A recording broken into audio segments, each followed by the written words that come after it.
तद्विष्णोः परमं पदम् सदा पश्यन्ति सूरयः दिवेव चक्षुराततम्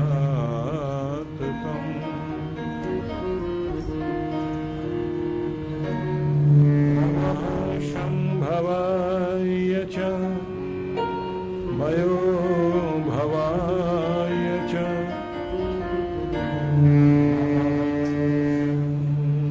कराय च मयस्कराय च नमः शिवाय च शिवतराय च कृष्णाय वासुदेवाय हरे परमात्मने प्रणतक्लेशनाशाय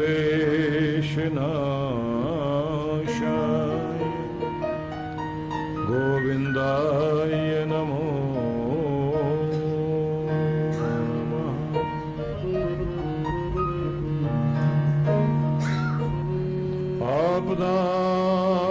आपदामपहर्तारं दातारं सर्वसम्पदां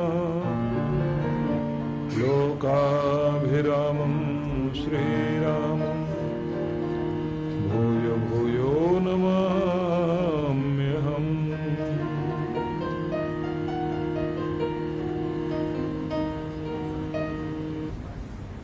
मेरे साथ आप सभी उच्चारण करेंगे। ओम अग्ने व्रतपते व्रतम चरिष्यामि।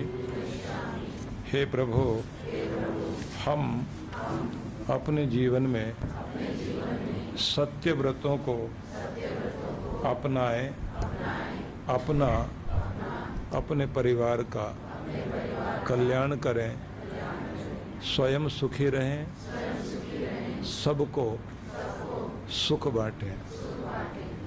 हे प्रभु, मुझे इतनी ताकत दो, मैं अपने चाहने वालों के और स्वयं के सपनों को पूर्ण कर सकूं।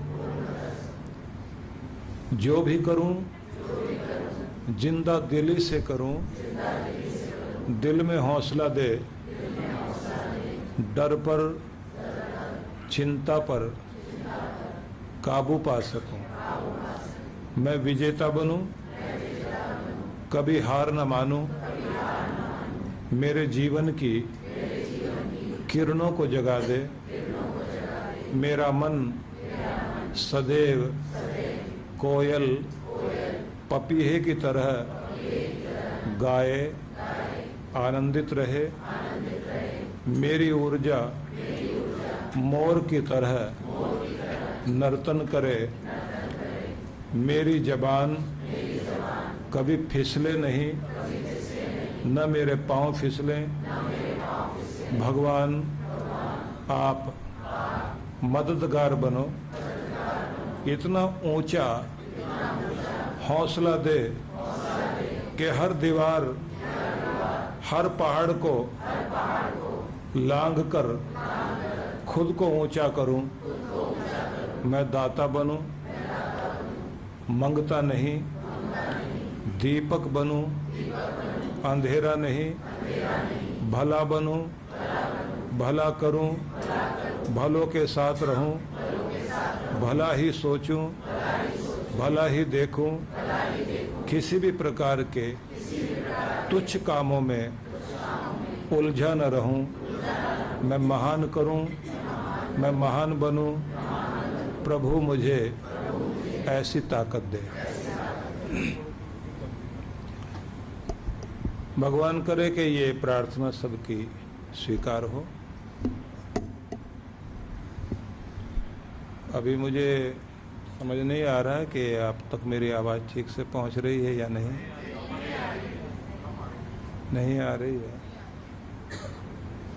ये बेचारे कोशिश तो बहुत कर रहे हैं।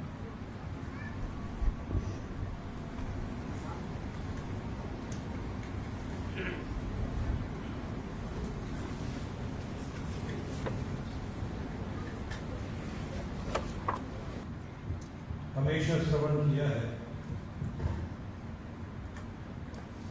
और हमारी ये चर्चा इतनी धार्मिक नहीं है जितनी ये मोटिवेशन की है। और आज का जो युग है वो कोई कथा कहानी सुनाकर या नाच गाकर मनोरंजन करके समय व्यतीत करने का नहीं रहा। अब का समय ऐसा है कि थोड़े टाइम में ज्यादा कुछ पाना, थोड़े समय में ज्यादा कुछ करना, छोटी सी जिंदगी को कीमती बनाना। इसलिए जब आपसे मैंने प्रार्थना कराई तो प्रार्थना में सबसे पहले आपने ये कहा कि मुझे भगवान ताकत दो, मैं अपने चाहने वालों के और खुद के सपनों को पूरा कर सकूं।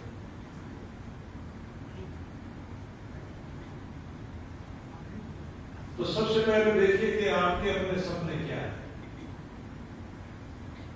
आपके चाहने वाले आपके लिए क्या सपने देखते हैं, आपको कहां देखना चाहते हैं। बात चाहने वालों की या दुश्मनों की नहीं है। आपसे विरोध करने वाले लोग आपको बहुत नीचा देखना चाहते हैं, रोता हुआ देखना चाहते हैं। लेकिन जो आपको चाहते हैं, जो आपको प्यार करते हैं, वो आपको खुशहाल देखना चाहते हैं, आपकी अच्छी सेहत देखना चाहते हैं, आपके चेहरे की मुस्कुराहट देखना चाहते हैं, आपको रुपए पैसे में आगे बढ़ता हुआ देखना चाहते हैं। आपको चाहते हैं कि आपका घर का प्रेम और आपकी जिंदगी में प्रेम, आपके रिश्तों में इतना प्रेम हो कि आपको पता भी ना चले कि कब जिंदगी पूरी होगी। हंसते मुस्कुराते प्रेम से एक क्षण व्यतीत हो जाए। इंसान के लिए सबसे जरूरी चीज पहली होती है आरोग्यता। आरोग्यता मतलब आप स्वस्थ रहें, और जब तक आप दुनिया में हैं आपको चारपाई पर लेटना ना पड़े, मतलब बीमारी से अपना काम खुशी से कर सकें, शरीर स्वस्थ रहे, मन स्वस्थ रहे, मन में कोई टेंशन ना हो, पीड़ा ना हो,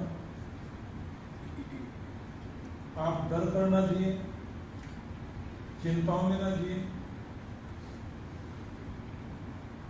तो इसे कहा जाएगा कि आदि, व्याधि, उपाधि, तीनों तरह के जो रोग माने जाते हैं, तन का रोग, मन का रोग, घर परिवार के कारण आती हुई परेशानियों के कारण जो पीड़ा मिलती है इंसान,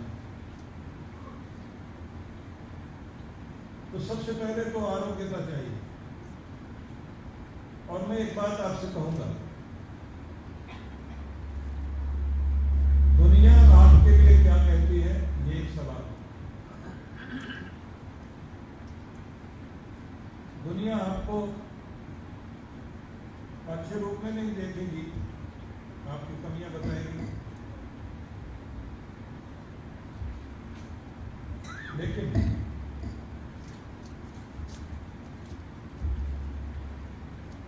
लोग अगर आपको कहें आप कुछ नहीं कर पाओगे, आप कुछ नहीं हो पाओगे, तो ये तो हुआ लोगों का कहना। आप खुद के बारे में क्या कहते हैं? जो लोग कहते हैं वही या वो? इन लोगों के कहने से क्या होता है? मैं करके दिखाऊंगा, मैं जी कर दिखाऊंगा, मैं जीत कर दिखाऊंगा, मैं मुस्कुरा कर दिखाऊंगा, मैं प्रेम से एक एक क्षण व्यतीत करके दिखाऊंगा। मैं दुनिया की राय पर नहीं चलने वाला, मैं अपने अंदर की राय पर चलता हूँ या भगवान के भरोसे पर जिंदगी को चलाता हूँ, अपने गुरु के भरोसे। एक दुनिया आपके पास बाहर की दुनिया है, एक दुनिया आपके अंदर की दुनिया है। जब आपके अंदर की दुनिया कमजोर पड़ती है तो बाहर भी आप हारते हैं, अंदर भी हारते। और अगर आप बाहर हार गए और अंदर नहीं हारे तो हार नहीं है, फिर जीतोगे। और अगर अंदर हार गए और बाहर जिताने की कोशिश करे कोई, तो भी जीत नहीं पाओगे। और अगर बाहर हारते दिखाई देते हैं लेकिन अंदर आप मजबूत हैं, आप कहते हैं गिर गया हूं लेकिन गिरा नहीं रहूंगा, उठूंगा, फिर से उठूंगा, तो वो उठता है। जिनको डॉक्टर मना कर दे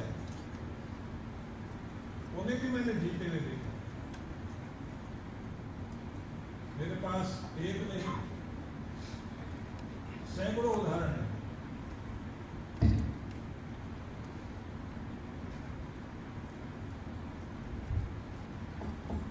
अभी भी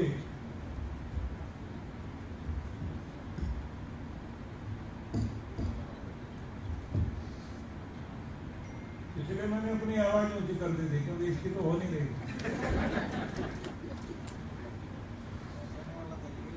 अभी भी एक सज्जन मेरे पास से मिलकर गए,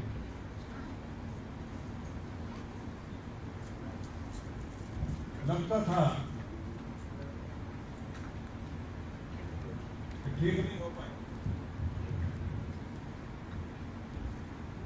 किसी व्यक्ति की जिंदगी में ऐसा हो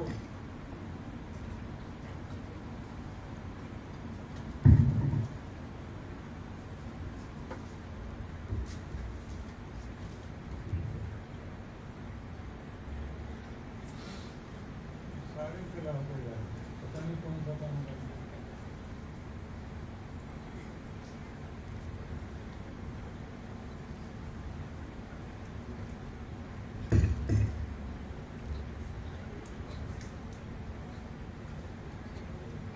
तो मैंने आपसे कहा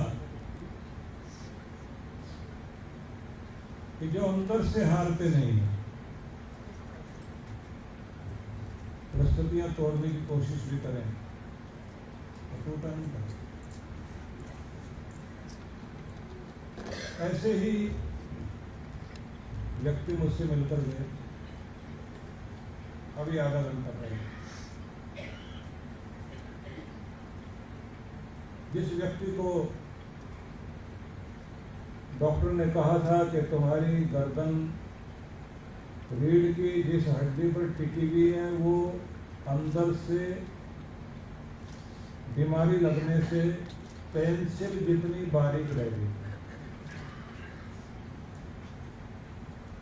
कैंसर भी हो गया, समस्या भी हो गई। और कहा कि आ तो गए, अमेरिका में इलाज हुआ। कि सबसे पहले तो हम आपके रीढ़ को ठीक करेंगे, फिर आपका स्टेम सेल से इलाज होगा। पहले वाले जितने भी शरीर के सेल्स हैं सबको डैमेज किया जाएगा, नए बनाए जाएंगे।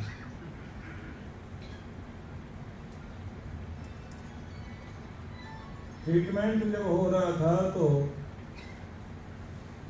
एक बार तो घबरा गया, तो लगता है कि सारी जिंदगी अब दूसरों के सहारे जीनी पड़ेगी। मैं अपनी जिंदगी में कभी किसी के भरोसे नहीं किया।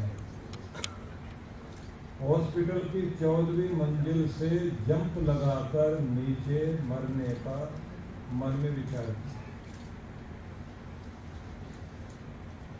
लेकिन गुरु का प्यारा भक्त था, सुनता था।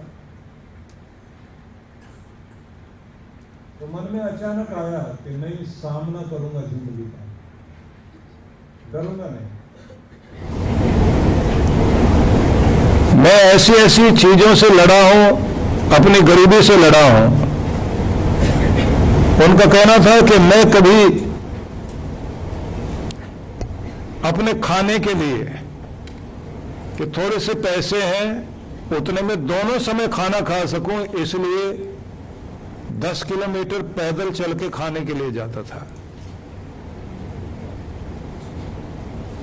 आज ये व्यक्ति करोड़ों नहीं अरबोपति है।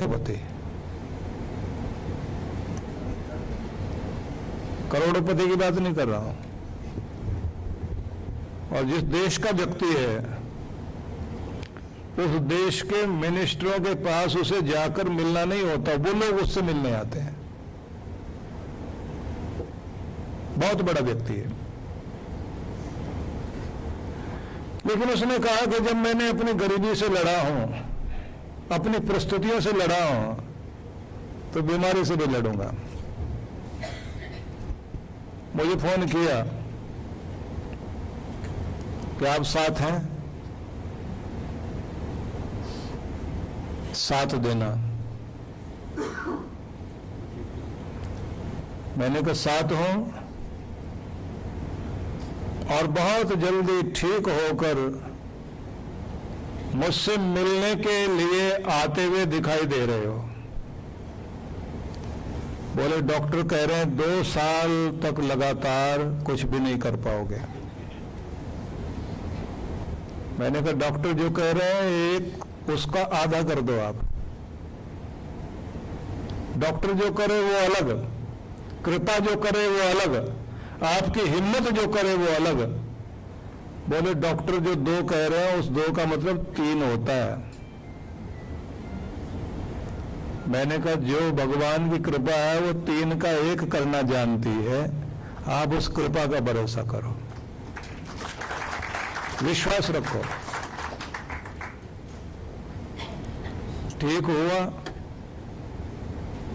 पूरी तरह ठीक हुआ। और जब इंडिया में चलकर आए तो उस समय वहां न्यूज में आ रहा था कि वहां तो ये बर्ड फ्लू और पता नहीं कौन कौन सी बीमारियां चल रही हैं। डॉक्टर ने कहा था भीड़ में नहीं जा सकते। उन्होंने कहा मैं अपने गुरु से मिलने के लिए जाऊंगा। जब इतनी इतनी बीमारियां मेरा कुछ नहीं बिगाड़ पाए तो कोई समस्या मेरे लिए समस्या नहीं। घर के लोग बोले हम सब मिलके चलेंगे, बोले कोई साथ नहीं आएगा, अकेला चलूंगा।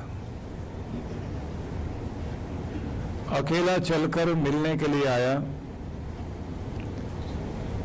रोया भी हंसा भी। बोले आपकी कृपा जीत गई। मैंने कहा कृपा बाद में, आपके अंदर की हिम्मत जीती है, आपके अंदर की जो हिम्मत थी।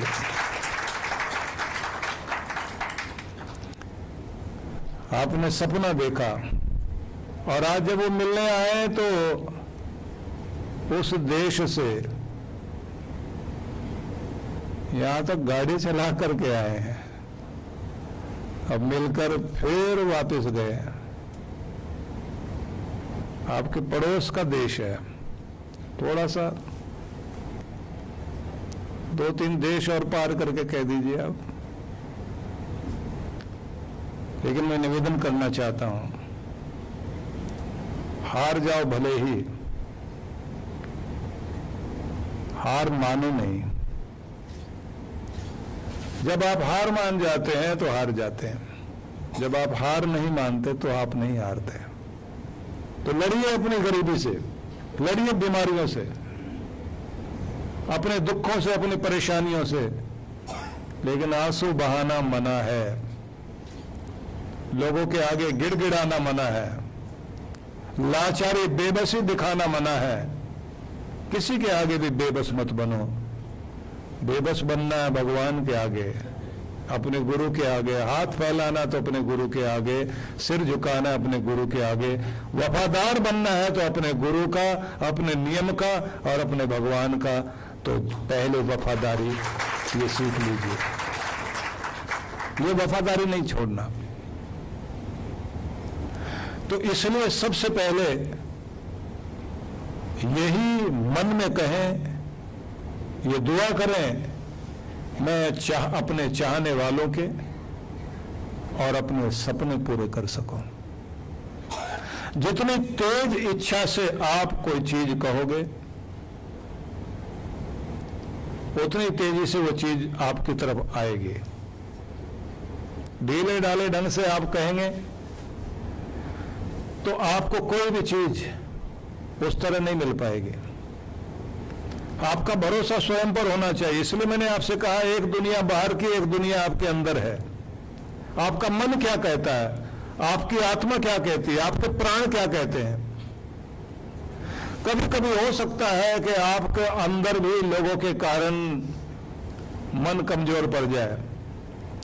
जब आपका मन भी टूट जाए, अंदर की दुनिया भी हिल जाए और बाहर की दुनिया भी हिल जाए, तो एक बात जरूर कर लेना, अपनी आस्था और अपनी श्रद्धा को नहीं हिलने देना। अपने गुरु के पास जाना, आशीर्वाद लेना, अपने देवता के आगे जाना, अपने भगवान के आगे जाना।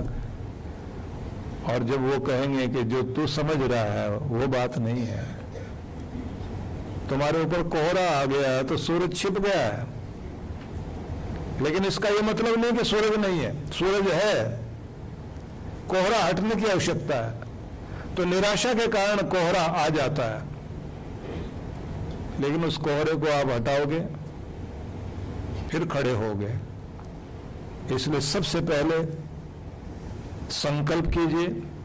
कृष्ण भगवान ने गीता में अनेक अनेक तरह के संदेश दिए। वो संदेश जब अर्जुन को दिए गए तो बाद में अर्जुन ने क्या कहा कि मुझे कुछ फर्क पड़ा? तो उसने कहा, नष्टो मोह, अब मेरा अज्ञान नष्ट हो गया है। स्मृति लब्धा, मुझे अपनी याद आ गई है, मैं जान गया हूं मैं क्या हूं। मुझे वो याद आ गई है जो मैं हूं। मैं खुद को भूल बैठा था, अपनी शक्ति को भूल बैठा था। मेरा अज्ञान नष्ट हुआ है, मुझे खुद की याद आ गई। तत्प्रसादान मया च्युत, हे कृष्ण आपकी कृपा से हुआ। आपकी कृपा से ये हुआ है कि मेरा अज्ञान मिटा है, मेरा अंधेरा मिटा है, मेरी निराशा मिटी है और मुझे खुद की याद आ गई। फिर आगे कहता है अर्जुन, स्थितोस्मि, खुद में ठहर गया हूं, अब तक हिल रहा था। गत संदेह, सारे डाउट्स क्लियर हो गए, संदेह गया, कोई डाउट नहीं है। करिष्ये वचनम तव, अब आपकी आज्ञा पालन करने के लिए, आपका वचन निभाने के लिए तैयार हूं। आप आदेश करो और मैं करूं। पूरे गीता ज्ञान का ये प्रभाव कि उसने अपने आप को कृष्ण को सौंप दिया। और मैं इसलिए ये थोड़े दिन पहले भी कह रहा था कि आपके जीवन में कौन सलाहकार है, डिसीजन लेने के लिए आप किसकी राय लेते हैं। अगर आपके दोस्त सही नहीं हैं, सलाह देने वाले गलत हैं, तो फिर गलत हो जाएगा सब। अर्जुन ने अपना जो गाइड चुना वो बहुत सोच समझ के चुना, या कहिए उसकी किस्मत अच्छी थी, उसे कृष्ण मिल गए। दुर्योधन की गलती यह थी कि उसने अपना मार्गदर्शक जो उसका गाइड है वो शकुनी मिल गया। बहुत चालाक, चतुर, धोखेबाज, धूर्त, जिसके अंदर छल ही छल भरा हुआ है, और जो ये सोचता है अपनी अक्ल से मैं कुछ भी कर सकता हूं। ऐसा गाइड ढूंढ लिया उसने। उसका रिजल्ट क्या हुआ? दुर्योधन का पूरा खानदान नष्ट हो गया। आपकी जिंदगी में आपका मार्गदर्शक कौन है, इस पर बहुत कुछ निर्भर करता है। केकई ने मंथरा को अपना गाइड चुन लिया। सलाह देने के लिए कैकेयी को मंथरा बैठ गई। राम जी के कुल में जहां सब कुछ था वहां खुशियां गई, दुख आ गया। तो इसलिए सबसे पहले तो मैं ये कहूंगा, अकेले रह लीजिए, गलत लोगों की सलाह न लें, न गलत लोगों के साथ बैठें। ये शॉर्टकट वाले लोग जो है ऐसा कट शॉर्ट करते हैं, फिर कुछ नहीं बचता। इसलिए सबसे पहले तो इस बात को ध्यान रखें, आपका गाइड या तो आपका भगवान या कोई स्पेशलिस्ट हो जिस विषय में आप जानना चाहते हैं, अपने गुरु के प्रति श्रद्धा रखें, अपने नियम में श्रद्धा रखें, आपके नियम मजबूत रहें। नियम आपके सही रहेंगे तो वो नियम आपको आगे ले जाते हैं, क्योंकि दुनिया का एक खास सिद्धांत है कि सबसे पहले आप कोशिश करके कोई नियम बनाएं, फिर नियम में चलकर नियम को ऐसा कर लें कि नियम आपकी जिंदगी से जुड़ जाए, नियम आपको पकड़ ले। वो नियम जब आपको पकड़ लेगा तो फिर आपको सोचना नहीं पड़ेगा कि कब भक्ति में बैठना है, कब सेवा करनी है, कब क्या करना है। आप अपने नियम के अनुसार करते चले जाएंगे। जिस दिन आपने कोई नियम निश्चित किया, नियम को पकड़ा, तो एक समय आएगा नियम आपको पकड़ लेगा। तो जब नियम आपको पकड़े तो एक दिन वही नियम आपको भगवान के दर पर ले जाकर छोड़ देता है। इसलिए नियम को पकड़िए, जिससे नियम भगवान को आपका हाथ पकड़ा सके। इसके लिए क्या करना होगा? आपको रेगुलर किसी चीज को करना चाहिए। नियम बना लिया आपने सेहत के लिए, हेल्थ के लिए, तो लक्ष्य क्या था, एम क्या था? अच्छी सेहत। तो नियम बना लिया, वो नियम आपको सेहत के दरवाजे पर जाकर खड़ा कर देगा और कहेगा कि ये है सेहत का घर। अब आप यहां से वापस नहीं जाएंगे, क्योंकि आप रेगुलर हैं, आपने नियम बना लिया, नियम अब आपको यहां ले गया।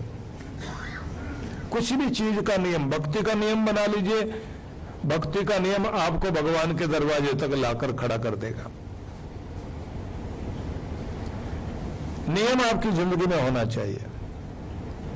तो आज से सबसे पहली बात ये आप मानेंगे कि गलत मित्र आपका नहीं हो। आपके लिए कुछ नियम होने चाहिए जिनको आप अपनाएंगे। आपने ये भी समझा कि आप अंदर से कभी हार नहीं मानेंगे। आपने ये भी समझा कि दृढ़ संकल्प अपनाकर आप जो भी पाना चाहते हैं दुनिया में वो प्राप्त कर सकते हैं। लेकिन आपका संकल्प दृढ़ होना चाहिए, पक्का इरादा होना चाहिए। कोई भी पक्का इरादा करके जब आप करेंगे तो सब चीजें संभव है। बीमारी से जीत सकते हैं, सेहत अच्छी पा सकते हैं, अच्छा धन पा सकते हैं। अगली बात, कुछ चीजों के लिए आपको रिहर्सल करनी होती है। रिहर्सल करते समय आप पहले चीज नकली जैसी लगती है और बाद में वो असली हो जाती है। तो आप मुस्कुराने की भी रिहर्सल कर लिया करें। अगर मुस्कुराने की प्रैक्टिस करते करते उसे दोहराते आप लगातार जारी रख सके इस क्रम को, तो ये बात याद रख लेना,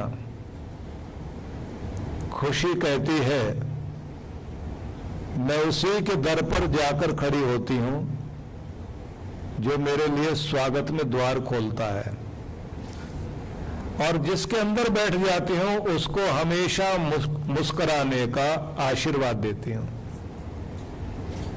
तो पूछा गया खुशी को कि तुम्हारे लिए दरवाजा कैसे खोला जाए, तुम्हें वेलकम कहने के लिए कौन सा तरीका है? खुशी कहती है तुम्हारे पास दरवाजा है तुम्हारे होठ, और मेरा घर है तुम्हारा दिल। मेरी बात को ध्यान से सुनना।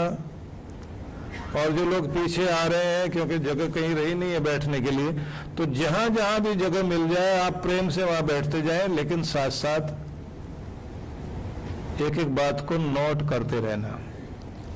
और जो मैं कह रहा हूं वो करके देखना, उसके बाद आप मुझे 40 दिन के बाद सूचना दीजिए चेंज आई या नहीं। मैं वायदा कर सकता हूं 100% चेंज आएगी अगर आपने बात मान ली तो। 100% आपके जीवन में अद्भुत नजारा आएगा। तो खुशी ने कहा कि मैं रहती हूं आपके दिल में, आती हूं होठों से,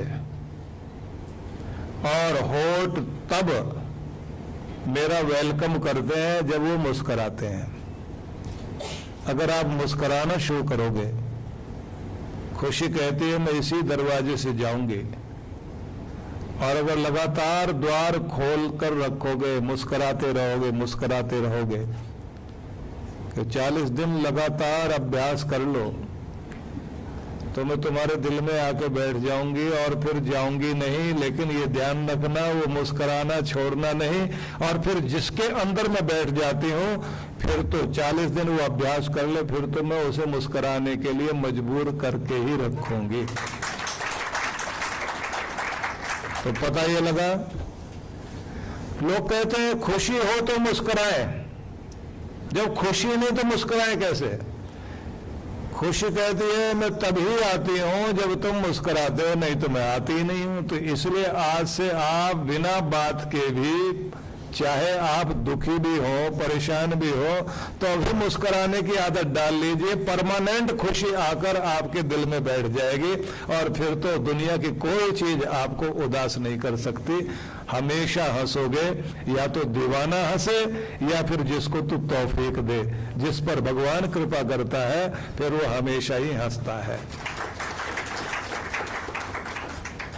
तो जब आप मुस्कुराते हैं तो अपने मन को क्या कहना? खुशी के लिए द्वार खोल रहा हूं, वेलकम कर रहा हूं, खुशी को दिल में बैठा रहा हूं। तो आज से खुशी को अंदर लाने के लिए, उसके लिए दरवाजा खोलिए, वेलकम कहिए, खुशी अंदर बैठेगी। और फिर थोड़ी थोड़ी देर के बाद चेक करते रहो बैठी है या चली गई। चेक करते रहोगे और आप उसका ध्यान रखोगे, क्योंकि अगर उसकी अवहेलना की, उपेक्षा की, इग्नोर कर दिया तो जाएगी। शर्तें लगाना छोड़ दीजिए, इतना पैसा हो, ये काम बने तो मुस्कुराऊं। अगर ऐसे शर्तें लगाते रहे जिंदगी भर मुस्कुरा ही नहीं पाओगे। इसलिए तो दुनिया में ये अजीब चीज होती है, कोई पैदल चल रहा है खाना खाने के लिए, दूर तक जाता है भोजन की तलाश में, और कोई बेचारा भोजन करने के बाद दूर तक जाता है, पूछे क्यों जा रहे हो? हजम हो जाए, डाइजेशन हो जाए। क्यों हो रहा है ये सब? क्योंकि हम लोग एक तरह की किस्मत ले आए लेकिन पूर्ण किस्मत नहीं ला पाए। पूरी किस्मत कैसे आएगी? पैसा मिल गया लेकिन सेहत नहीं, और सेहत मिली तो पैसा नहीं। भगवान जब होश देता है तो जोश नहीं देता, जब जोश देता है तो होश नहीं देता, जब दांत देता है तो चने नहीं देता, जब चने देता है तो दांत नहीं देता।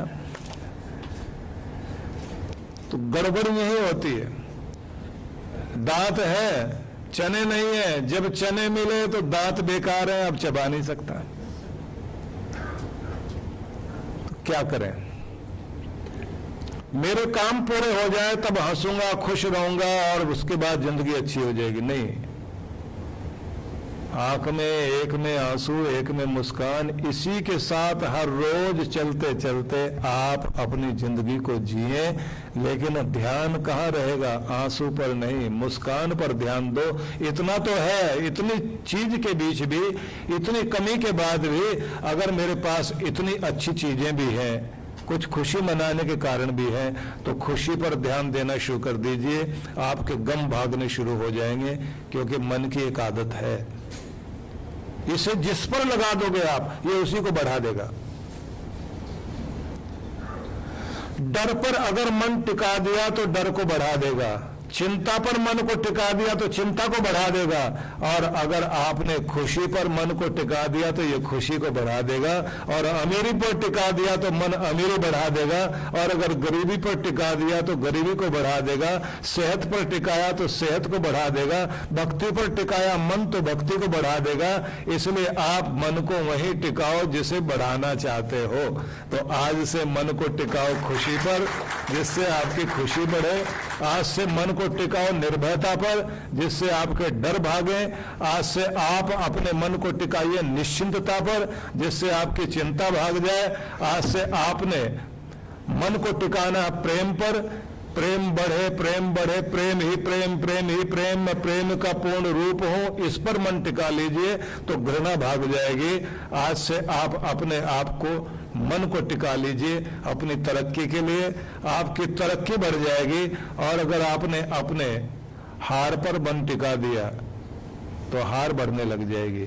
इसलिए आपको समस्या पर नहीं, समाधान पर मन टिकाना है। इसलिए जब समाधान सॉल्यूशन पर मन टिकाओगे तो आपकी समस्याएं ठीक होंगी।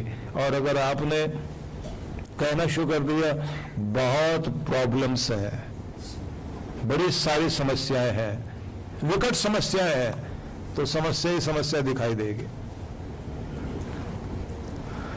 कुछ लोग समस्या से मन को इधर उधर ले जाने के लिए नशा करते हैं।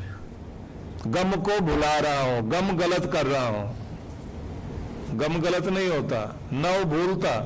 थोड़ी देर के लिए आपका मन वहां से हट जाएगा, लेकिन जैसे ही होश आएगी वो पहले से ज्यादा दिखाई देगा। क्या करें फिर? डरपोक नहीं बनिए। आप प्रॉब्लम पर ध्यान नहीं दो, प्रॉब्लम के समाधान पर ध्यान दो। इसे ठीक कैसे किया जा सकता है, क्या क्या और करूं, इधर ध्यान दो, उधर ध्यान दो, उन पर ध्यान दो। इसके होने से क्या बिगड़ जाएगा, इस पर ध्यान मत देना।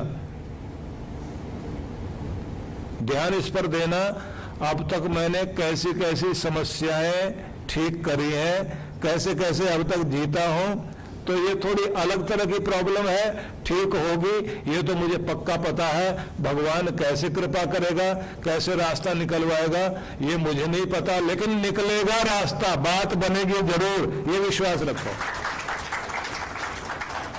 जब मन कहे दूर तक दिखाई नहीं देता, अंधेरा है, तो फिर वो बात याद करना। किसी एक सदगुरु ने अपने शिष्य को एक दिया दिया, उस दिए पर एक चिमनी लगा दी, कांच लगा दिया, और उससे कहा कि इसको लेकर जाओ, जंगल पार करके जाना है। आवाज ठीक आ रही है ना आप तक? पीछे ठीक से सुन रहे हैं? ठीक है, आगे वाले भी सुन रहे हैं?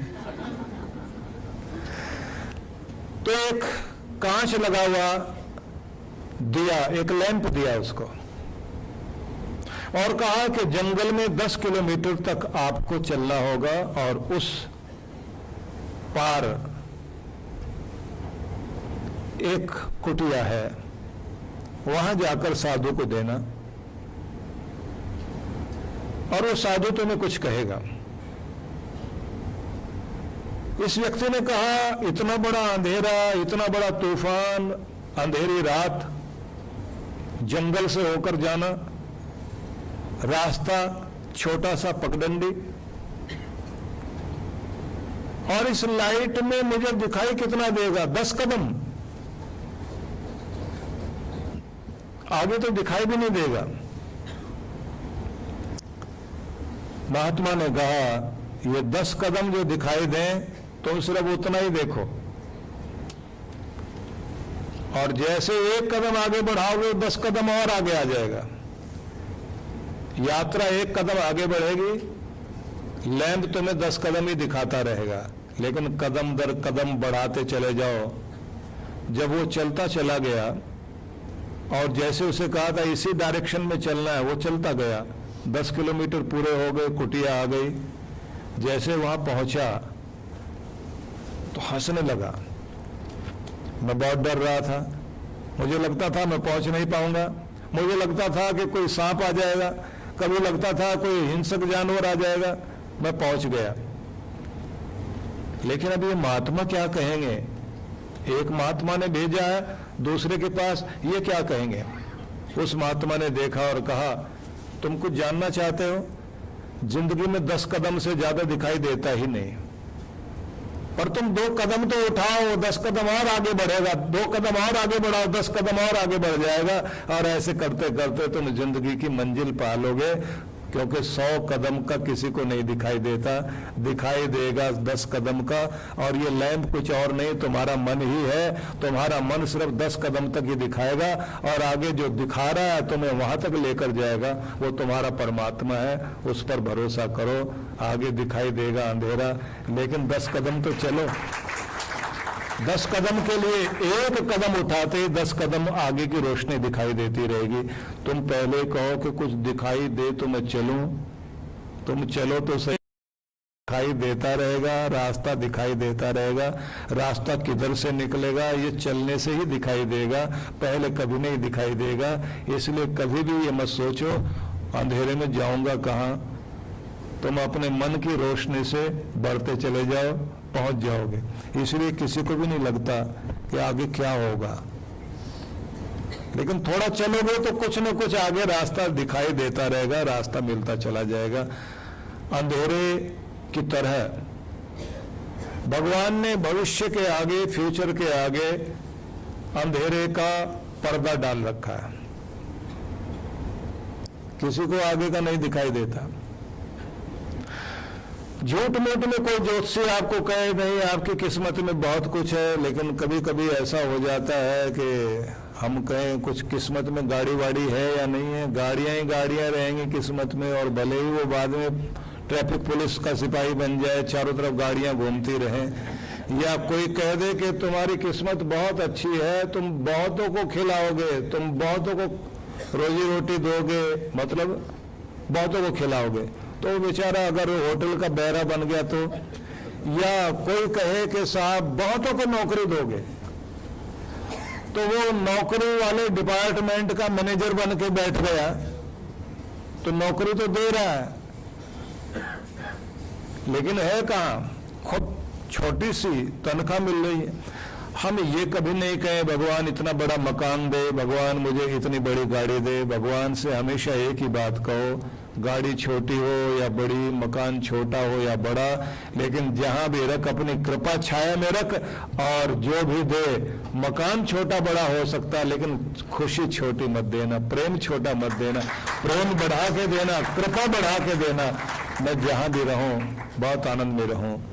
हम लोग बड़े मकान के चक्कर में हैं, बड़ी दुकान के चक्कर में, बड़ी गाड़ी के चक्कर में, बड़ा स्टेटस बन जाए इसके चक्कर में है। लेकिन बड़ी खुशी मिल जाए, बड़ा प्रेम मिल जाए, बड़ा आनंद मिल जाए, अच्छी सेहत मिल जाए, इस पर ध्यान नहीं दे रहे।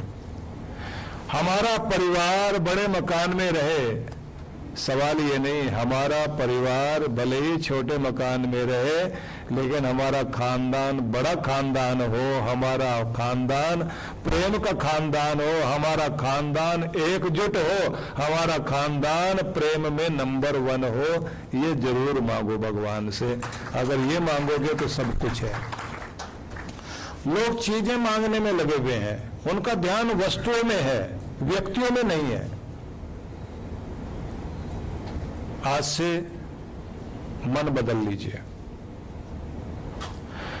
जहां है वहां खुशहाल जिंदगी की कामना करो, जहां है वहां संतुष्टि की कामना करो, जहां है वहां को इतना तो है, जो प्राप्त है वो पर्याप्त है, ये कामना करना शुरू कर दीजिए। पर्याप्त है मतलब पूरा है, काम चल सकता है, अच्छे से काम चल सकता है, बहुतों से आगे हूं, लाखों से आगे हूं, लेकिन साथ साथ में ये भी ध्यान रख लीजिए कि लाखों से आगे होने का मतलब ये भी है लाखों से पीछे भी है। तो ना तो अभिमान कर लेना, ना अकड़ ले आना, और ना इतना अपने मन को कमजोर कर लेना कि ये लगने लग जाए मैं कुछ हूं ही नहीं, मैं कुछ कर ही नहीं पाऊंगा, मैं अपनी जिंदगी को कैसे चला पाऊंगा। तो आज से एक नई दृष्टि आप अपनी जिंदगी की अपनाएंगे। नई दृष्टि क्या होगी? खुशी की, दृढ़ता की। आज से ये भी आप कोशिश करेंगे, क्योंकि मैंने जो आपको बताया था, जहां तक बताया था, जिसको रिपीट कर दिया था, उसके बाद अगली बात कह रहा हूं। आज से ये भी ध्यान देंगे कि मन जिस भी चीज पर टिकेगा उसे बढ़ा देगा। तो आज से आप डर पर मन को नहीं टिकाएंगे, निडरता पर मन टिकाएंगे। ये मैंने आपको बता दिया, याद रह जाएगा सबको। मैंने आपसे ये भी कहा था, जिस चीज पर मन टिक जाएगा वही बढ़ेगी। तो आपको नेगेटिविटी पर,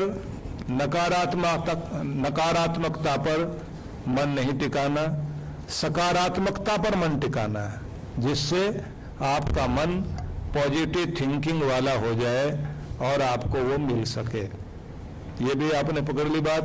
आपको ये भी मैंने कहा कि आप भगवान से वस्तुओं की प्राप्ति के लिए प्रार्थना कम कीजिए, वस्तुओं का सुख मिले इसकी प्रार्थना ज्यादा कीजिए। प्रार्थना करने का मतलब हुआ आपका ध्यान वस्तुओं के सुख पर हो। इसका तरीका, जो आपको मिला, मन को कहो कि मेरे मन, ये कितना सुखद क्षण है, जिसकी प्रतीक्षा करता था, जिसको चाहता था ये वस्तु मिले, वो आज मिली, तो इसका जश्न तो मना, इसका आनंद तो ले। यहां तो पहुंच गया, इसकी खुशी तो मना, और ये खुशी लगातार रहे मन में। आप इस तरह सोच लीजिए, आप सोचते थे आपके बेटे का एडमिशन हो जाए किसी अच्छे स्कूल में, वो अच्छा पढ़े, तो लाख लाख शुक्र मनाओ भगवान का कि तेरी बहुत बड़ी कृपा है। जिस चीज को मैं सोचता था कि ये हो, मेरा तो छोटा मोटा प्रयास था, लेकिन कृपा तो केवल तेरी ही तेरी थी भगवान। तू जब चाहता है, तू दया करता है, तो सब काम बनते हैं। तो धन्यवाद देना। अब धन्यवाद देने की आदत बनाइए। शुक्र है भगवान तेरा, सेहत ठीक चल रही है, दिन अच्छे गुजर रहे हैं, परेशानी आती है, निकल भी जाती है, परीक्षा लेते हो कि कहीं कमजोर तो नहीं हो गए हो, तो फिर से तुम मुझे परीक्षा में डालकर मेरे तन की, मेरे मन की, मेरी बुद्धि की, मेरी हिम्मत की परीक्षा लेते हो, मेरी श्रद्धा की भी परीक्षा लेते हो। मैं सब में से निकल रहा हूं, लेकिन तेरी कृपा के कारण हर बात के लिए धन्यवाद देता हूं। अच्छे मकान के लिए, अच्छे घर के लिए, अच्छे परिवार के लिए, अच्छी नौकरी के लिए, अच्छे बिजनेस के लिए, जो कुछ अच्छे दिन चल रहे हैं उनके लिए, हर बात के लिए धन्यवाद करना शुरू कर दीजिए। आप देखेंगे आपकी जिंदगी में खुशहाली आनी शुरू हो जाएगी। तो ये पॉइंट टू बी नोट कर लीजिए। आज से आप धन्यवाद करते हुए जिएंगे, शुक्र मनाते हुए जिएंगे। इसका मतलब ये भी हुआ, शिकायत करते हुए नहीं जिएंगे। ये नहीं है, वो नहीं है, ये होता तो मैं कितना खुश होता, नहीं। और जरा सोच के देखिए, जो है आप उसमें खुश नहीं हुए तो और मिल जाएगा, कहां खुश होने वाले हैं। आपकी तो आदत रोने की पड़ गई है।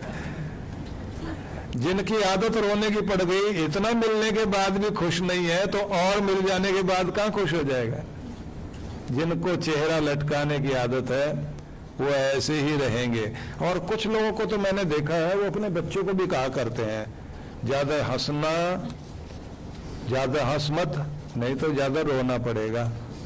तो ऐसे लोग आपने देखा होगा, हंस नहीं पाते, डर लगा रहता कहीं ज्यादा हंस पड़े तो फिर रोना पड़ेगा।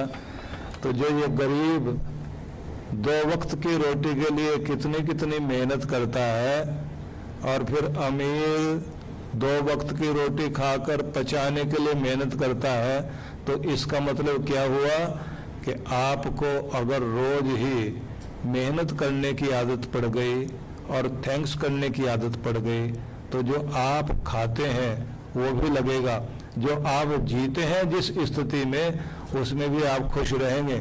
नहीं तो भगवान के यहाँ एक अलग तरह की व्यवस्था है। जब आप लापरवाह हो जाते हैं तो भगवान फिर आपके कुछ चीजें कम कर देता है। बहुत बहुत टफ जिंदगी जिए तो आपको आराम दिया जाता है।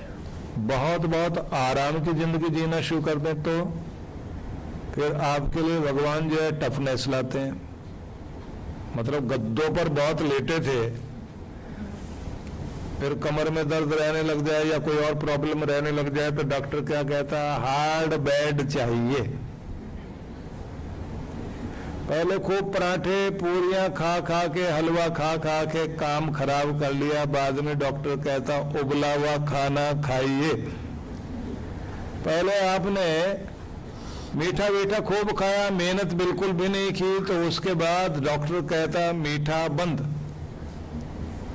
पहले आपने पसीना बिल्कुल नहीं बहाया तो उसके बाद आपके लिए कहा जाता है कि आपको ज्यादा से ज्यादा समस्या हो गई, हाई ब्लड प्रेशर रहने लग गया, तो शरीर से पसीना जरूर आना चाहिए। जो लोग ज्यादा एसी में बैठने लग जाते हैं, बाद में फिर उन लोगों को आप देखते हैं ना, सोना बात, स्टीम बात, कौन कौन से बात, सन बात, क्योंकि प्रकृति संतुलन बनाना चाहती है। तो अब एक नियम सुन लीजिए और नियम को याद भी कर लीजिए कि अगर आप जिंदगी को आसान बनाना चाहते हैं तो मुश्किल चीजों से लड़ना शुरू कर दीजिए, मुश्किल की तरफ चलना शुरू कर दीजिए, कठिन चीजों की तरफ चलना शुरू कर दीजिए, तो आपकी जिंदगी आसान हो जाएगी। कठिनाइयों से भागना शुरू करोगे, जिंदगी मुश्किल में पड़नी शुरू हो जाएगी। अगर ये नियम आपको याद हुआ तो इसका मीनिंग भी समझ लीजिए, क्योंकि सुन तो लिया, समझना भी तो चाहिए ना। समझने के लिए हम ऐसे समझेंगे कि बड़ा आसान लगता है चटपटी चीजें खाना, लेकिन वो चटपटी चीजें खाते खाते जब सेहत बिगड़ने लग जाती है तो फिर कड़वी दवाई खानी पड़ती है। तो अगर आप स्वाद के बजाय सेहत वाली चीजों को खाना शुरू करेंगे तो मन तो उसको, जीभ तो उसको पसंद नहीं करती, तो बड़ा मुश्किल लगता है। ये खाना कौन खाएगा? देखते ही गुस्सा आता है, ये खाना कौन खाएगा? ये कोई खाना है? इसमें स्वाद है कहीं? लेकिन वो लगता मुश्किल है, लगता कठिन है। जब आपने वो शुरू कर दिया तो जिंदगी आसान होनी शुरू हो जाएगी। सुबह उठ के मेहनत करना, एक्सरसाइज करना लगेगा मुश्किल, और बिस्तर पर लेटे रहना एसी में लगेगा आसान। आसानी की तरफ चलोगे तो जिंदगी होगी मुश्किल, और अगर मुश्किल की तरफ चलोगे तो जिंदगी होगी आसान। सुबह उठ करके एक्सरसाइज करने के लिए चलना शुरू कर दीजिए, जिंदगी आसान हो जाएगी। इसलिए आप कठिनाइयों से, मुश्किलों से डरो नहीं, उनकी तरफ चलना शुरू कीजिए, जिंदगी आसान होगी। इस नियम को आज से याद कर लीजिए। अगर आप आसानी की तरफ ज्यादा भागे तो ज्यादा मुश्किल में पड़ोगे। आज से सेहत के लिए खाना भले ही स्वाद ना लगता हो लेकिन सेहत वाला हो। आज से आपको लगता हो बिस्तर पर सुबह सुबह लेटे रहना बहुत अच्छा लगता है, बहुत आसान है ये आलस्य करना, लेकिन आज से आप आलस्य के ये जो लेजीनेस है इसे छोड़ दीजिए और थोड़े से मुश्किल में पड़ जाइए। सुबह उठना ही पड़ेगा, जो भी कुछ होगा उठना ही पड़ेगा, उठ के चलिए। फिर देखिए जिंदगी कितनी आसान बनती है। ना तो डॉक्टर के इंजेक्शन चाहिए, ना ऑपरेशन की जरूरत पड़ेगी, ना कोई और प्रॉब्लम्स की जरूरत पड़ेगी, तो आप बिल्कुल ठीक रहेंगे। ऐसे ही जो बच्चे सोचते हैं कि सुबह उठकर या देर रात तक पढ़ना तो बहुत मुश्किल है, कौन पढ़ेगा? आराम से लेटते हैं, पास हो ही जाएंगे। तो ऐसे लोग जो मुश्किल से भागते हैं, उनकी पूरी जिंदगी मुश्किल में पड़ती है, और जो उस समय मेहनत कर लेते हैं उनकी जिंदगी पूरी जिंदगी आसान हो जाती है।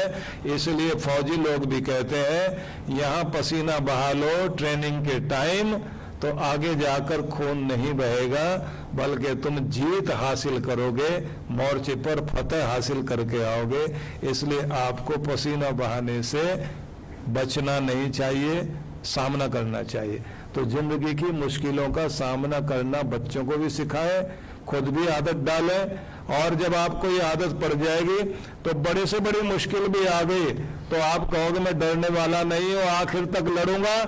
दूसरे जाते होंगे लड़ने के लिए 10 किलोमीटर तक, मैं 20 किलोमीटर तक जाकर भी पीछा छोड़ने वाला नहीं।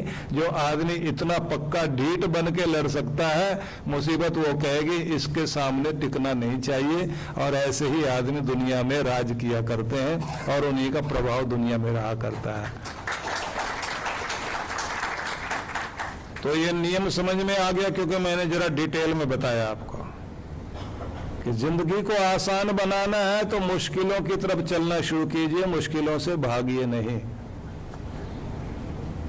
डर को जीतना है तो डर की तरफ भागिए, डर की तरफ चलिए, डर से मत भागिए। चिंता है तो मुंह मत मोड़िए, सामना करिए और ये सोचिए ठीक तो मुझे करना पड़ेगा और तो कोई आएगा नहीं। और जितनी देर कर देंगे ना किसी प्रॉब्लम को सॉल्व करने में, वो बढ़ती चली जाएगी।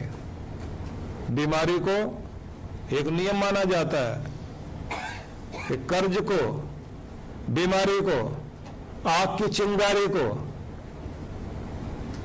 और किसी गंदी आदत को, ऐब को कभी छोटा मत समझ लेना और उसके लिए देर मत कर देना। वो बढ़ गई आग की चिंगारी, सब कुछ जलाकर खाक कर देगी। कर्ज बढ़ गया तो दबा देगा आपको, मर्ज बढ़ गया तो मिटा देगा आपको। बैर को बढ़ा लिया, जब विवाद बना उसी समय जल्दी से जल्दी सुलझाओ। गलतफहमियां बन गई, रिश्ते खराब कर जाएगी। लापरवाही नहीं बरतनी। इसलिए मैंने जो कहा उसे रिपीट कर लीजिए दोबारा से। आसान बनाना है जिंदगी को तो मुश्किलों की तरफ चलना सीख जाइए। इसे आप मन मन में दोहरा ले रोज। और आपसे ये भी कहा धन्यवाद करना सीख जाइए। जो है, जितना है, जो प्राप्त है पर्याप्त है और भगवान तेरा लाख लाख शुक्र है। इसको बार बार मन में दोहरा लीजिए। और अब की जो बात आपसे कही है, परमात्मा के दिए हुए का धन्यवाद करने के साथ साथ जिंदगी को आसान बनाना है, लेकिन साथ ही साथ आपको ये भी कोशिश करनी है कि आपके पास जो डर है, डर से भागिए नहीं, सामना कीजिए। आपने जागना है, भागना नहीं। भगोड़े नहीं बनिए, इससे कोई समस्या ठीक नहीं होती। तो अब इसी के साथ में ये भी एक बात जो आपको बताई गई थी कि किसी को भी 100 किलोमीटर का नहीं दिखाई देता, दिखाई देता 10 कदम का ही। लेकिन कदम आगे बढ़ाओगे तो 100 किलोमीटर तक पहुंच जाओगे, और अगर आप रुके रह गए तो कुछ नहीं कर पाओगे। ये भी आपको बताया गया, लापरवाही किसी की भी परमात्मा को बर्दाश्त नहीं है। लापरवाह मत बन जाइए, लापरवाही से सब कुछ खो बैठोगे। परवाह करो तो भगवान भी आपकी परवाह करेगा। तो यहाँ तक आप पहुँच गए, अब आगे बढ़ें। और जो मैंने कहा वो याद रह जाएगा। वैसे तो आपको रिकॉर्डिंग मुझे लगता है मिल जाएगी बाद में, पर रिकॉर्डिंग कितनी हुई, आप रिकॉर्डिंग के भरोसे मत रहना, अंदर भी रिकॉर्ड करते रहना। और अगर हो सके तो अपना पेन कागज लेकर के नोट करते रहिए। मैंने पहले ही आपसे कहा था, मैं आपका टाइम पास करने के लिए नहीं बैठा, ना कोई इधर उधर की कहानी सुनाने बैठा हूँ। मैं आपको जो कुछ बता रहा हूँ उसको आप सुनकर समझकर देखिए, 40 दिन अभ्यास करके देखिए, आपकी जिंदगी में निश्चित रूप से मुस्कुराहट और खुशियां लौट आएंगी। इसमें मैं आपसे वादा कर सकता हूं, इसमें दो राय नहीं है। तो आगे बढ़ते हैं। और अब जो मैं कहूंगा आप सबको, उसे आप बहुत ध्यान से सुनेंगे, समझेंगे। जिंदगी में बहुत कुछ तालमेल मिलाना भी जरूरी होता है। तालमेल मिलाना अगर आ गया, जिसे आप कहते हैं एडजस्टमेंट, तो एडजस्टमेंट क्या है कि हवा भी चलती रहे, दिया भी जलता रहे, कुछ ऐसा हो जाए दोनों की बात बनी रहे। तो इसे बोलते हैं तालमेल।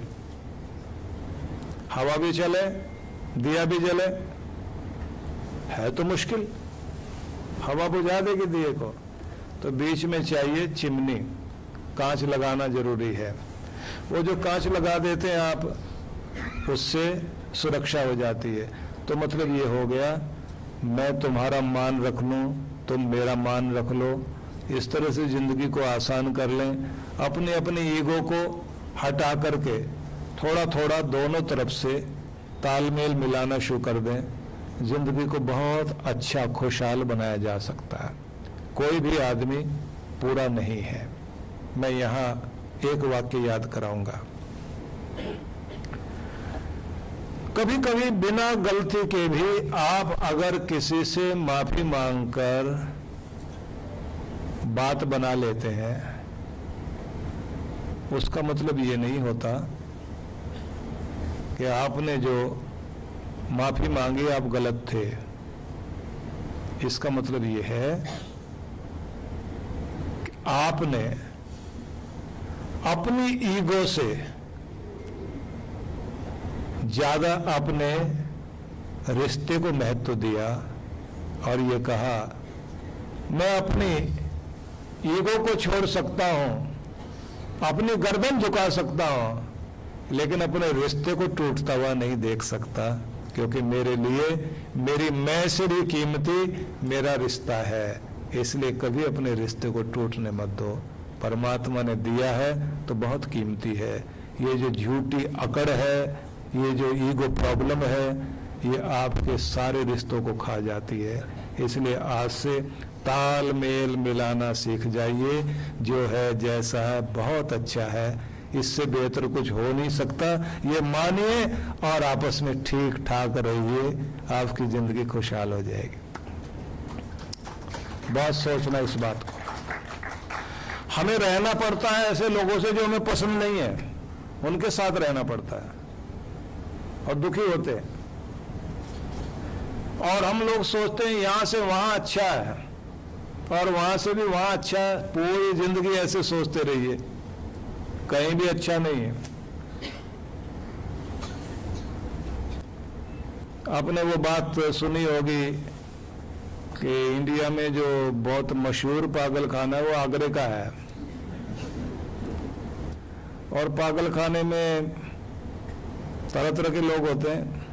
एक मिनिस्टर गया जब पागल खाने में, तो वहाँ के कुछ जो पागल थोड़े ठीक हुए थे, उन्होंने पूछा, कौन हो भाई, बड़े अकड़ के चल रहे हो? बोले हम मिनिस्टर हैं। बोले कोई बात नहीं, अंदर जाओ, दवाई खाओ, ठीक हो जाओगे। बोले जब हम आए तो शुरू में हम भी अपने को मिनिस्टर ही समझते थे। तो पागलों को लगा कि कोई पागल होगा तो अपने को मिनिस्टर कह रहा। लेकिन कहते हैं कि पागल खाने में दो लोग बंद थे, दोनों का ट्रीटमेंट हो रहा था। और पागलों की बात अगर आप सुनोगे तो बातें बड़ी अजीब होती हैं। छत से लटका हुआ पागल, पूछा क्यों लटके हो? बोले आज हम बल्ब बन गए हैं बिजली के।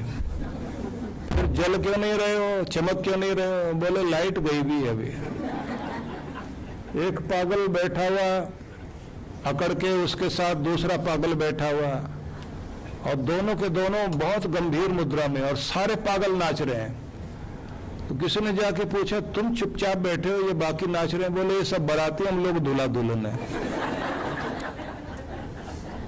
और डॉक्टर आ गया बीच में, उसने आकर के पूछना शुरू किया पागलों से, और पागलों की बात चल गई तो मैं थोड़ा सा सुना देता हूं आपको।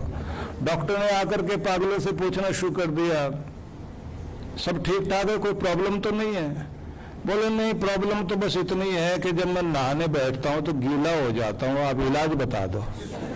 डॉक्टर ने कहा, बेटा ऐसा कर, कल से टोंटी बंद करके नहाना, एकदम गीला नहीं होगा। तो अलग तरह के लोग होते हैं। तो दो पागल अलग अलग कमरों में बंद, उनकी हिस्ट्री वहां लिखी हुई है। चेक करने के लिए बहुत लोग आए हुए हैं। ये बात थोड़ी सीरियस बता रहा हूं मैं, जिसके लिए विषय चला था। एक इसलिए पागल हो गया क्योंकि जिससे वो शादी करना चाहता था लड़की से, उससे उसकी शादी नहीं हुई। दूसरा बराबर में पागल था, उससे पूछा, उसकी हिस्ट्री लिखी हुई थी, ये पागल क्यों हुआ? बोले इसकी शादी उस लड़की से हो गई जिससे ये करना चाहता था, इसे वो पसंद नहीं थी और उससे शादी हो गई, और ऐसी उसने हालत खराब कर दी इसकी कि ये पागल है। कोई सोचता है ये मिल जाए तो फिर मैं पागल ना रहूं, ना मिले तो पागल हो जाऊं, और जिसको मिल जाए वैसे पागल। हम रिश्ते कितने भी बदल के देख लें, पूर्णता कहीं भी नहीं है, ये याद रख लेना। किसी भी रिश्ते में पूर्णता है नहीं। इंसान कमजोरियों का पुतला है, जो है जैसा है, जिस तरह का है, स्वीकार कर लो और प्रेम से स्वीकार कर लो, आपस में एडजस्ट कर लो, एक दूसरे को कह दो तुम मुझे, मैं तुम्हें, निभा लें प्यार से,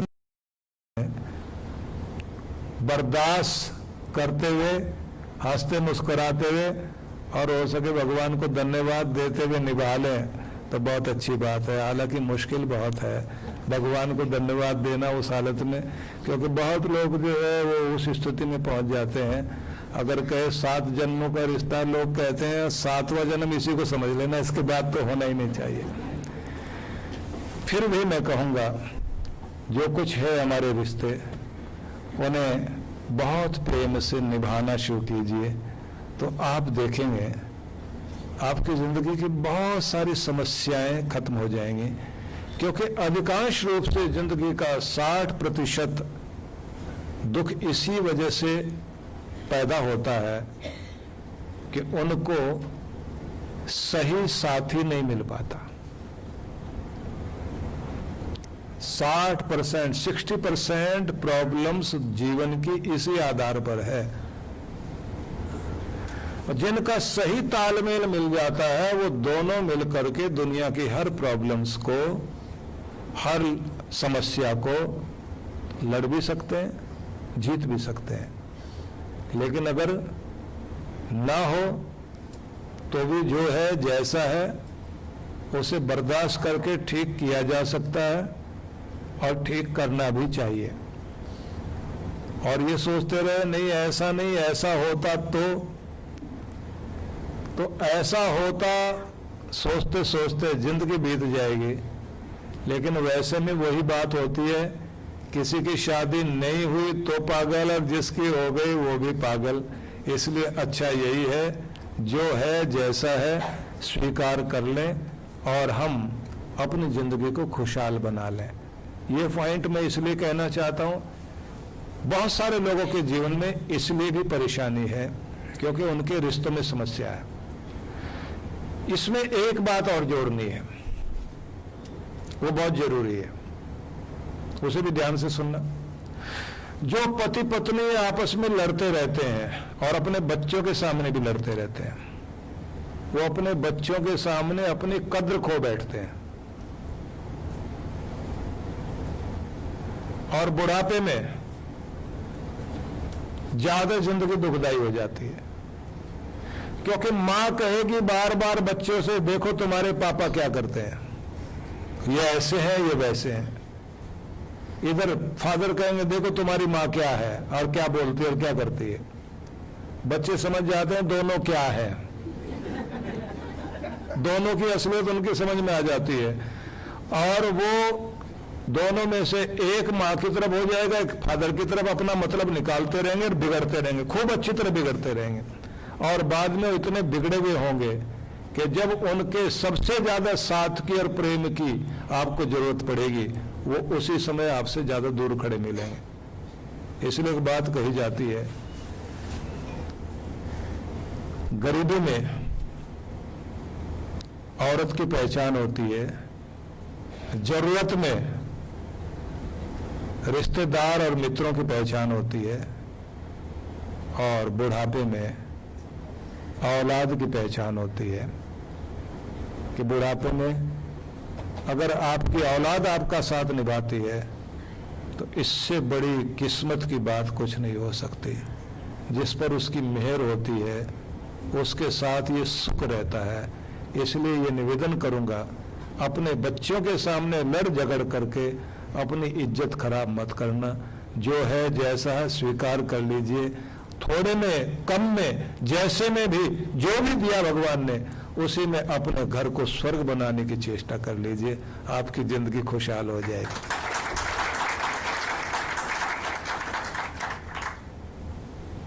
तो हमने प्रार्थना की पहले कि भगवान हमें ताकत दो, हम अपने चाहने वालों के और खुद के सपने पूरे कर सकें। ये सपनों में रंग कैसे भरा जाता है वही मैं आपको सुनाने की कोशिश कर रहा हूं, और मेरे पास समय बचा है सिर्फ 7 मिनट का। तो 7 मिनट में थोड़ी सी बातें आपसे और कहना चाहूंगा। अब मैं सोच रहा हूं कौन सी सुनाऊं कौन सी नहीं, क्योंकि आपके लिए बहुत कुछ कहने के लिए आया था, बहुत कुछ मेरे मन में था कि मैं आपको वो सब दूं जिसके कारण आपकी जिंदगी में एक महक पैदा हो। तो सबसे पहले एक बात ये भी, आप अपने मस्तिष्क का नवीनीकरण करने के लिए, नया बनाने के लिए सदैव कोशिश कीजिए। नए बनिए, नई सोच रखिए, नए अंदाज में चलिए, खुद को ताजा बनाए। कैसे? न नए कपड़े पहनने से नए हो जाओगे, न नए मकान में बैठने से नए हो जाओगे, न नई गाड़ी खरीद कर उसमें बैठ जाने से आप नए हो जाओगे, न नया वर्ष मनाने से आप नए हो जाओगे। अगर अपने आप को नया बनाना है तो आपको अपना मस्तिष्क नया करना होगा। मस्तिष्क को नया करना चाहते हैं तो अपने विचारों को नया करना होगा। नई चीजें पढ़िए, नई चीजें सीखिए, हर रोज नए नए विचार जो आपको मोटिवेट करते हो, प्रेरणा देते हो, उन विचारों का स्वागत कीजिए। जिनको पुराने लोग कहा करते थे लाख रुपए की बात कही, तो वो लाख रुपए की बात आपके मस्तिष्क में रोज जानी चाहिए। आप नए हो जाओगे और आपकी जिंदगी भी नई हो जाएगी। आज से ये कोशिश कीजिए। अपने आप को नया बनाने के लिए थोड़ा समय निकालें, कुछ अच्छी चीजें पढ़ा करिए, अच्छी चीजें लिखा करिए।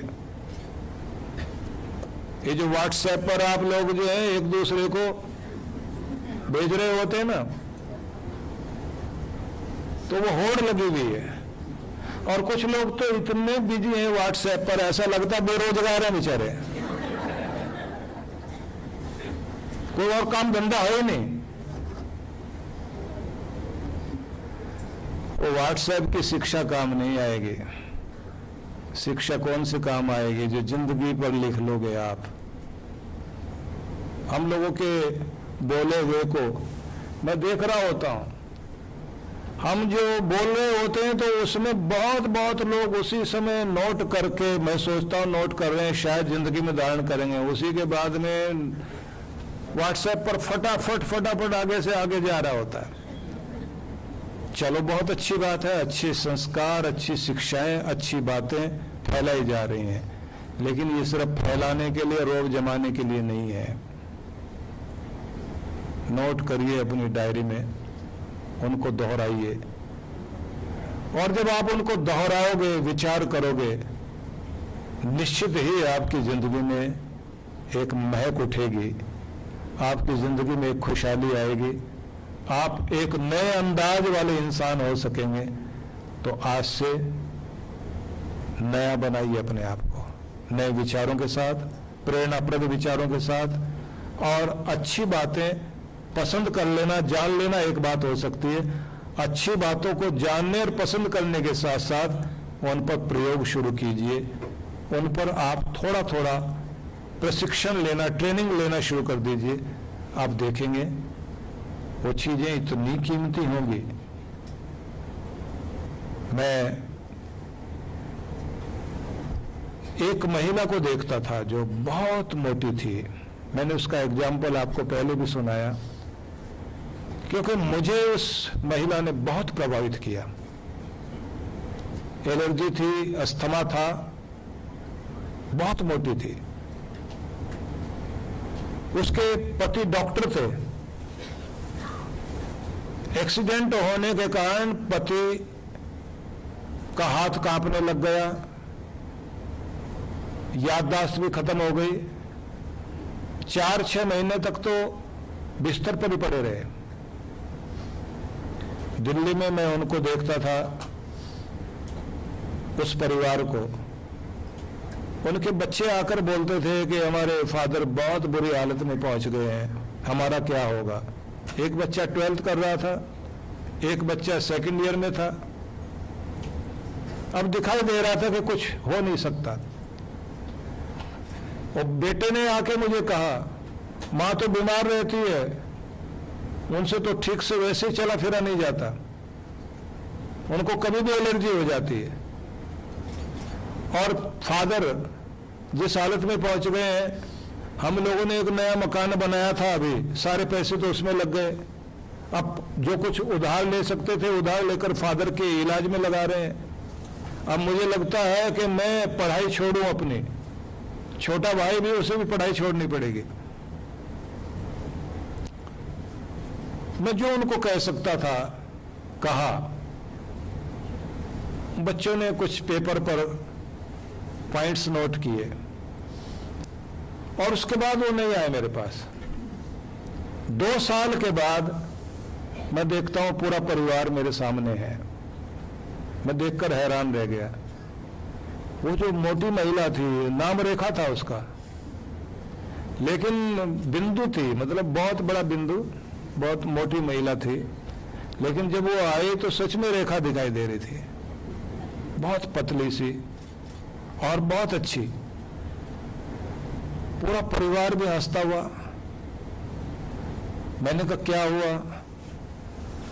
उस महिला ने जो कुछ कहा वो बात मैं आपको बताना चाहता हूं, क्योंकि आदमी करना चाहे तो क्या कर सकता है। उस महिला ने कहा कि जब मैंने देखा कि मेरा परिवार तबाह होने लगा, आपसे कुछ पॉइंट्स नोट करके बच्चे आए थे।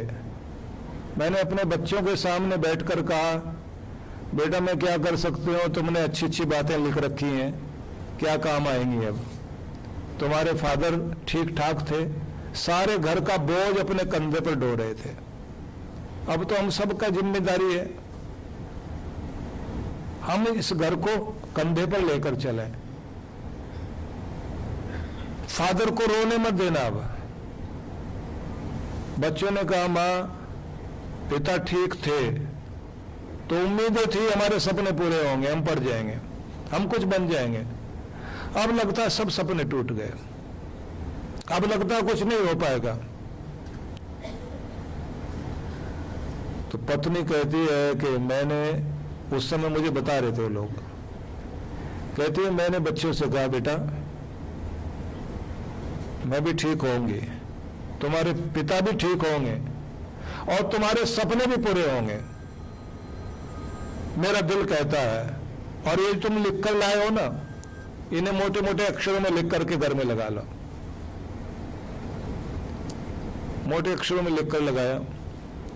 वो कहती है महिला कि मैंने अपने जेवर बेच लिए, बच्चों को पता नहीं लगने दिया।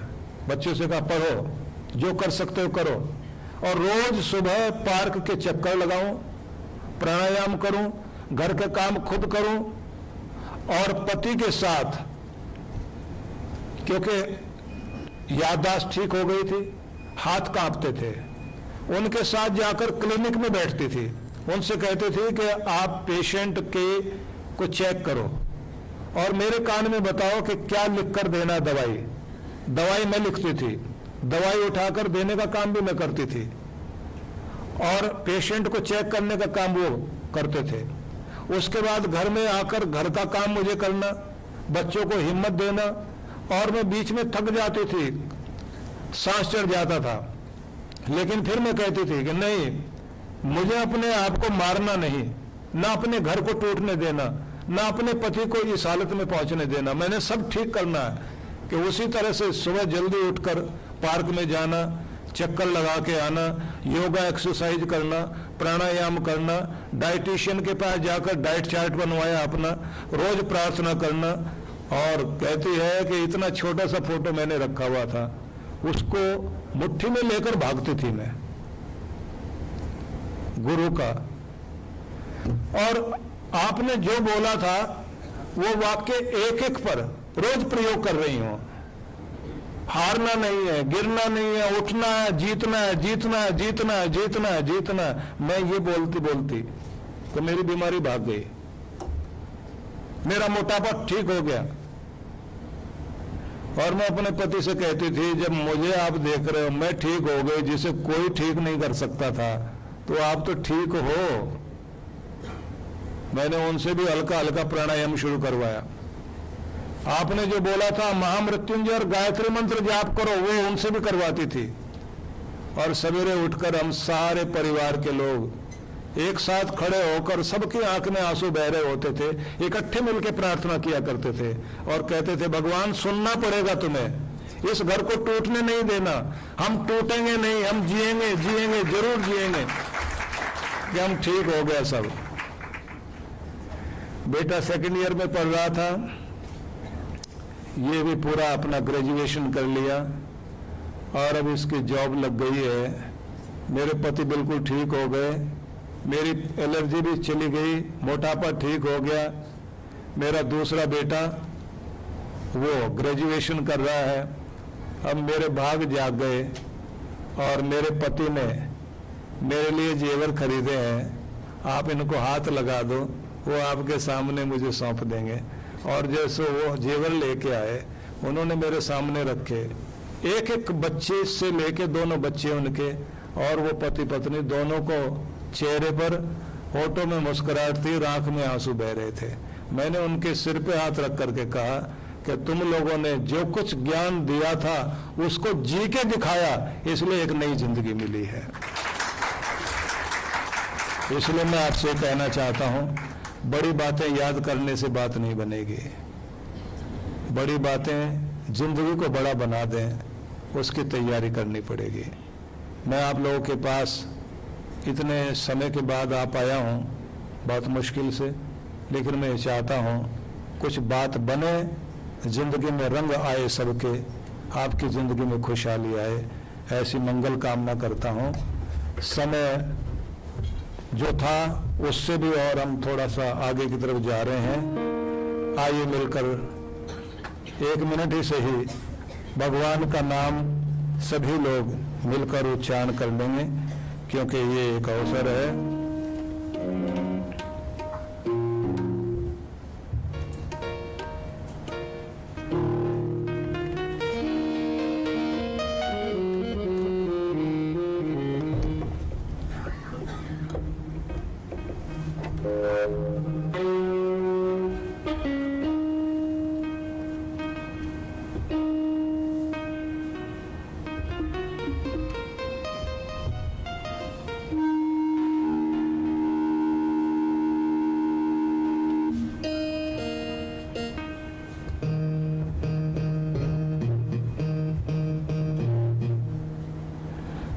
कोई साज मुझे पकड़ा दिया उन्होंने, मुझे पता नहीं कौन सा क्या है ये।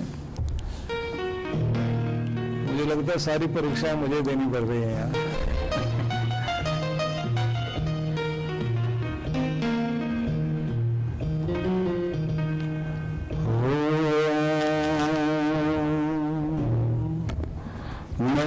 शिवाय,